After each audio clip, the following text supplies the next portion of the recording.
Hey guys, welcome to our new mini blog. তো এটা দেখে বুঝতে পেরে গেছো আমরা কোথায় এসেছি। হ্যাঁ বলছি, তোমরা পুরো ভিডিওটা আগে দেখতে থাকো, তাহলে বুঝতে পেরে যাবে আমরা কোথায় এসেছি আর কেন বা এসেছি। আমরা এসেছিলাম আজকে জুয়েলারির দোকানে। অনেক কিছু তো শপিং করা হলো, এবার পুজোর সময় একটু অন্য কিছু আরও শপিং বাকি ছিল, যেটা হচ্ছে জুয়েলারি। যেগুলো বাকি ছিল সেগুলো আমরা নিতে এসেছি। আমার ছিল, সোনামার ছিল, সোনামা মানে আমার মামের ছিল, আর ওর পাপা ছিল, জয়ের ছিল। তো আমরা কী কী নিয়েছি এখানে দেখো। আমি সোনামার জন্য বালা নিয়েছিলাম চেঞ্জ করে, জয়ের জন্য ব্রেসলেট নিয়েছিলাম, আর আমার জন্য আমি কানের নিতে গেছিলাম, সোনার কানের যেটা ছিল ওটা ভেঙে গেছিলো, তো এক্সচেঞ্জ করে নেওয়ার জন্য গেছিলাম।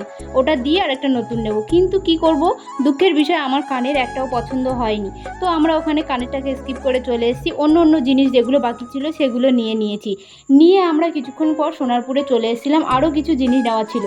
পুজো এসছে আর আমি মেকআপ নেবো না তা হয়? তোমাদের এতদিন আমি দেখিয়েছি জামা কাপড় বা অন্য কিছু শপিং করতে, তোমাদের কিন্তু আমি দেখাইনি যে আমি মেকআপ কী কী নিয়েছি বা কী প্রোডাক্ট আমি ইউজ করি। তো সেগুলোও চলো, পুরো ভিডিও দেখলেই তোমরা বুঝতে পারবে আমি কী নিয়েছি, দেখতে থাকো। আর যারা আমার ভিডিও নতুন দেখছো অবশ্যই ফলো করো আমার পেজটাকে। আর আমার ভিডিও কেমন লাগে লাইক কমেন্ট শেয়ার করতে ভুলো না।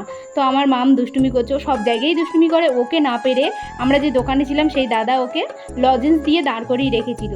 তারপরে মামের জন্য জুতো নিতে এসেছিলাম খাদিমসে, তো জুতো পছন্দ হয়নি, আমরা যে কালার চেয়েছিলাম সেটা পাইনি। তো ওখান থেকে বেরিয়ে আমরা দেখি বাইরে খুব বৃষ্টি হচ্ছে। তো একটা দোকানের সামনে আমরা দাঁড়িয়ে গেলাম, আর বাইরে বৃষ্টি দেখছি, খুবই ভালো লাগছিলো। এত গরমের মধ্যে এই একটু বৃষ্টির দেখা মিলল। বৃষ্টি থামতে না থামতে আমরা চলে এলাম মেকআপের দোকানে।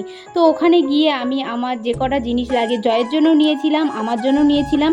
আর বৃষ্টির মধ্যে আর কী মেকআপের জিনিস নিয়েছিলাম সেগুলো তোমাদের সঙ্গে ভিডিও করতে পারিনি, কারণ ফোন বার করতে পারছিলাম না আর ভিজে যাচ্ছিলো। তারপরে বাড়ি চলে এলাম, এসে জয় বলছে আমার ব্রেসলেটটা আমাকে হাতে পরিয়ে দাও, খুবই ভালো লাগছে দেখে। আমি এটা পছন্দ করেছিলাম, তো আমি হাতে দিয়েও দেখছিলাম যেটা আমার হয় কিনা। তারপরে দেখলাম না, জয় তো হাত দিয়ে দিচ্ছে, বলে আমার জিনিস আমাকে আগে পরিয়ে দাও।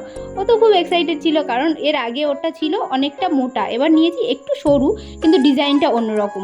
তো এই ব্রেসলেটটা তোমাদের কেমন লেগেছে কমেন্ট করো। আর মামের জন্য বালা নিয়েছি, তো তোমাদের কেমন লাগে ওটাও কমেন্ট করে জানিও। তো ব্লগটা এখানে শেষ করছি, দেখা হচ্ছে পরের ব্লগে। ততক্ষণের জন্য টাটা, সবাই খুব ভালো থেকো।